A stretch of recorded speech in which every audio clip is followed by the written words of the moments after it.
Hey guys, welcome to the Made in Sims podcast. On today's episode, you'll see where we interviewed Brooklyn Rowell from the Boys and Girls Club. She was recently awarded the Youth of the Year. I met her at the Sims Chamber of Commerce luncheon, heard her speak, and said, I've got to get her on the podcast. So on today's episode, you'll see where she dives into her story, tells a little bit more about her.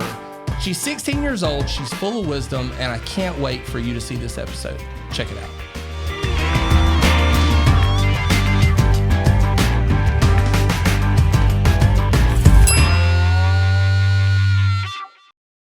Today's podcast has been sponsored by Sims Nutrition. Are you sitting at your desk at work or driving around and you're almost falling asleep and you want something to make your day better? Stop by Sims Nutrition, located on Moffett Road in Sims, Alabama. If you don't know what you want for lunch and you really don't want something hot, go by there and get a shake. Awesome meal replacements, loaded teas, coffees. It helps me get through 90% of the days that I have. Working long hours, you need to pick me up. Definitely the place to go. Go check them out and make sure you mention that you heard them or saw them on the Made in Sims podcast.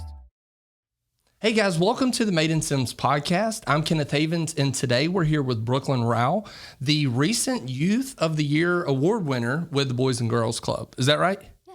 Okay, so thank you for being on the podcast with me today. Thanks for having me.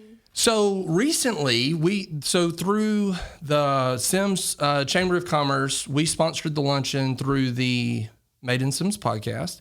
And so I picked the speaker, Bradley Flowers. He was there, but before he come on stage, you spoke and just like blew the room away. And I was like, so afterwards, I was like, I got to find her, got to have her on the podcast. If you will, take a little bit and just tell me a little bit about yourself. Yeah, so my name is Brooklyn. I am 16 years old. I am an upcoming senior at Mary G. Montgomery, where I play volleyball, I'm on city council, all the things. And then, of course, I'm a proud representative of Boys and Girls Club. Okay, so one of the things is during the luncheon, you shared a story. Is that a paper that you wrote? Is that something that you could share with us today? Just kind of diving a little bit deeper to who you are, how you ended up at the Boys and Girls Club? Yeah, of course. Okay, let's jump into that. Okay, so starting from the beginning, when I was little, before I started going to the Boys and Girls Club, I lived at my mom's house. Okay. And she is all the names I could throw at her. She is always going, never really lived in one house at once. She was an addict. And so as a little kid, that was kind of hard to grasp. But she also had a husband, and he was always either hiding from the law, running from the law, or doing something illegal. And he was just very violent, very, very violent. I remember there were times when I would say I would want to go back to my dad's house, and they took me to this cabin in the middle of the woods. And he always had, like, all his weapons, like, lined out.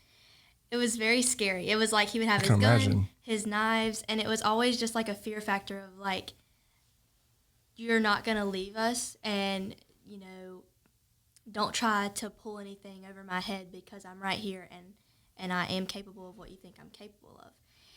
And so when I was little, obviously that was very terrifying for me. And so I remember calling my dad and being like, hey, Dad, like, can you come pick me up? I'm kind of scared. And he was like, okay, well, where are you at? I was like, I have no idea. Like, there's just trees around me. That's crazy. Yeah. And so I basically was stuck there for a little while until finally everyone found me. And I remember my mom and him telling me, like, hey, if you tell anybody, you'll never be able to come back here. Golly. And if you tell anybody what happened or anything that he does, you'll never be able to see me again. And don't you want to see me again? Yeah. Yeah. It's kind of like that manipulation stuff. Yeah. That's crazy. Yeah. And fast forward, though, it didn't end there. And so when I started going back to the Boys and Girls Club for the first time, that's kind of when I found my place. Yeah. And that's at that point where I wasn't going there anymore, so I was just in that healing phase. And I didn't really know anybody. Kind of part of my life had been cut off, so I had to start fresh. Yeah. And they just took me in with open arms. I mean, I made so many friends. I made so many mentors. And it brought me here so far. That's awesome. So pretty much, through your story, You were able to take like a really bad experience and take something and to use it for positive. That's something that a lot of people don't do. Like a lot of people take something that happens to them negatively and use it as a crutch for the rest of their lives. So as far as it goes, like kind of what is your mission and vision? I know you're 16 years old, but I can already tell you have a mission in front of you. You have a vision, something that you're trying to achieve. Will you share some of that with me today? Yeah, of course. So ever since I've been named Youth of the Year, it's obviously been a lot easier to do this. But my mission is just to make sure that kids know that it's important to feel safe in your home. It's important that you feel safe around your family members, and it's important that you speak up when you don't. Right. Because for me, it was obviously like this hush kind of topic, and Right. I didn't really understand that what was going on in my home was wrong. And so when I, go to these conferences and I'm speaking to these girls, or just when I'm walking around in the club with these little girls, I try to make sure that they know that, first of all, they have a home where they're at the club. Right. But second of all, that when they go to their real home, that they should feel safe, and if not, to tell somebody. Yeah, that's super important. That's very powerful. So you're the representative for the community and for donors. What does that mean that you do? Yeah, so one of the best examples I can give is the Youth of the Year Luncheon and the Telethon. And so those are all events where tons of businesses come. I know a few I can name would be Airbus. There was, like, Toyota was there, Planet Fitness, and we all come and we sit at these tables, and basically we try to raise money for the kids in the club. Okay. And then the telethon's the same way. They call in, they donate money, and basically kind of what I try to do is to talk to these donors, to talk to people with the community, and promote it so that people know how important it is. Because I think a lot of people think that the Boys and Girls Club is just a daycare. Right. And it's not. It's so much more than that. Yeah. And so we try to show people that, and then, of course, get them to donate so that we have a better experience for the kids when they come. Right. So if those people that feel that way, that the Boys and Girls Club is a daycare and they're sitting right in front of you, what do you tell them? What is the Boys and Girls Club, and what do you guys do?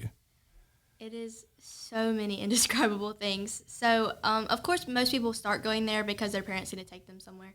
But it grows into so much more if you invest in them. There's so many programs. Like, they taught us how to manage our money. They taught us, I learned how to play volleyball there. That's where cool. I started volleyball at. Okay. Crazy, right? I would have never believed that I'd be a varsity player at MGM after starting in that little gym. But there's another program that really means a lot to me, and I think a ton of other girls, and it's called Smart Girls.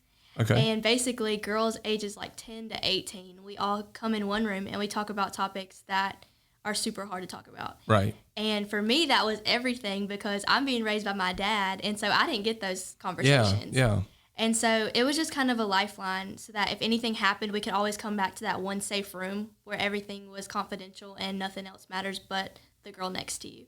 That makes sense. Yeah, and so it's just programs like that. And then, of course, the Youth of the Year program. I mean, it has done everything for me. So when I was first nominated Youth of the Year, I was Youth of the Year for Sims. Right. And I didn't go any further. I didn't get the title of South Alabama like I have now. But through that process, I started to learn how to public speak. I learned how to write essays. I learned how to build my resume. Yeah, that's so important. Yeah. It has brought me so much farther. And when I look at my friends and I see that they're struggling with those things, I was like, wow, like I really didn't understand how big of a deal it was that I already know these things when I'm Right. Yeah, like. So the program is taking people that feel like they may have missed out on life because of whatever your situation looks like. Everybody's might not look like yours. Everybody's coming from different places. But through that, when you leave, you're actually better equipped for life because you were a part of it. Yeah, it's definitely gave me a feeling of safety, because I know that whatever happens in the future, I have that crutch. I have that knowledge that I need to move forward from whatever it was that happened behind me. No, that's awesome. Yeah. That's really cool. So you're a mentor at the program. How important is it that you went from being a student to now becoming a mentor? How important was that to you? It's so surreal to look back, because I just remember looking up at all the teenagers and all the, Youth of the Year before me and thinking, like, I want to be like them. And now being one of them, it's just amazing. And it's honestly hard to grasp because Yeah. I wanted it for so long. But just to be able to see the upcoming kids coming in and being able to guide them and, seeing their potential has just meant everything. Right. Yeah. So I'm assuming you kind of feel like it's also like your responsibility to do that. Of course, yeah. Somebody poured into you, so it's your turn to pour into somebody. Yeah. That's really cool. So we've talked a little bit about your past. Can you tell me a little bit about your future? What's some of the plans that you have moving forward from here? Yeah, of course. So my dream college has always been Auburn. Okay. Well, not always been, but recently it's been Auburn. I won't hold that against you. I know I'm a Bama fan, so it's hard. Okay. It's hard. I respect that. Roll Tide forever. There you go. But they have this really good aviation program. They have an in-house flight school, Okay. and it's a big deal. Yeah. And so I really wanted to start going there. I actually learned a little bit about flight from Boys and Girls Club. So I went on my first ever plane ride there. Okay. Yeah. So they have this program called No Limits Girls Aviation, and they taught us a little bit of the basics like Morse code and the phonetic alphabet and like the different parts of the plane. Okay. And then they took us on this little trip where we got in a single engine, and, Yeah. and they let us like kind of have some control. Okay. So then ever since then, I have been wanting to fly, and I'm hoping Auburn will do that for me. That's awesome. Now you're speaking my language. I actually just started ground school. No way. Yes, I'm actually 3% complete. Oh my gosh. So that's not very many percentages, but so I've had a dream for a really long time to become a pilot as well. I'm colorblind, so I'm not exactly sure how that's going to hold up, but we're gonna work on that. That's really cool. Do you have any stories that you would love to share about the Boys and Girls Club? Yeah. So there was this one summer where a church camp came down to our club, and they put on this like sports camp. So we went outside and we played like kickball and basketball and football, all the things. And then there was like they gave us an opportunity to go inside and do Bible study. And I had been around the church, but I had never really like committed. And so they took us in this room and we started talking. And in that moment, I just decided like, hey, I want to be a part of this. That's cool. And so I told somebody, and they took us to a back room, and me and my best friend, we both decided that day to give our life to Christ. That's awesome. It was Best decision you'll ever make in your entire life. Better than flying. Yes, it was a huge deal for me. Like, we literally were so excited. We like ran down the hallway and were like, Mr. D, like, guess what? We just got saved. Like, it was a huge deal. That's really cool. That's really cool. So you've told us a little bit about your story, your past, but I want us to go in, if there's a girl just like you that's watching this, you're watching this before any of this happened in the middle of it, what advice would you give her? Yes, so the first thing I would tell them is that it doesn't define them, that whatever happened to them, whatever they went through, that's never going to be the end all be all. Like, they have a future, they have, the potential to go way farther than that holding them back. That's powerful. Yeah. And then the second thing I would tell them is just to find a community. Find, a group of people around you that are going to support you when it gets tough. That's going to be your lifeline and your crutch when things get hard, is to be able to turn to someone and say, hey, I need help. Yeah, that's super powerful. I remember when you were talking during the luncheon for the Sims Chamber of Commerce, and you were talking about PTSD. Talk to me a little bit about PTSD and like how that affects you. Yeah, so when I was first diagnosed with PTSD, I had no idea what it was like. Like, the only image I had of it in my head is the people who come back from war. Right. And so, but it's so much different than I could have imagined. The only examples I could give are like, it's just surrounded by fear. Yeah. So I have night terrors all the time. It's times when I could be walking through a store and I, see my stepdad's face and I'm like, oh, I gotta go. Or the nights when I sleep with my keys tucked in my hand in case I need an escape route. Yeah. Or, having a pillow and blanket in my car in case I need to run away and hide. That's just, and I know that I'll never, hopefully I'll never have to run and hide again, but it's just one of those things that I'm always on alert. Right. Yeah. Right. If you go back to your first point, of you talking to you in the past. You said that your past does not define you. One thing that I would like to share that with being a business owner, with just being a human, everybody has a past and everybody has a future. One thing that sticks out to me is the voices that you hear, the story that you tell yourself, the stuff that you go through. You have two options every day.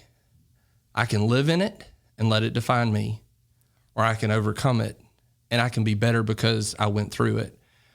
I can speak as a business owner. So I own A1 McDuffie Sanitation, and we were preparing for a big meeting, and I was laying in bed. So I had quite a few members of my team down there, and they're depending whenever I walk into this room for me to kill it, to crush it, because of our future lies on how well I do during this thing. And as I'm laying in bed the night before, the voices kept going through my head of, you're not good enough.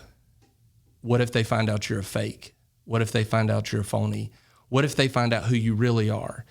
I don't have some secret past, but the whole thing is it's a voice. I saw a quote one time. It says, I have the most respect for writers because they continue to pen and fight through the voices that you don't have anything worthy to be heard or read.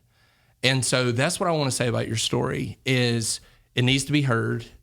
There's power in it. But everybody has a past and everybody has a future. And the only person that dictates and decides what happens with that is you. The only limitations that are placed on you are the limitations that you place on yourself. And so anything else that you want to share before we wrap this up? Awesome. All right, thank you so much for joining us today and watching the Made in Sims podcast. Like, share, and subscribe for future content. Thanks. That was it. Oh my God. It's over, finally. 1,800 takes later. Woo-hoo.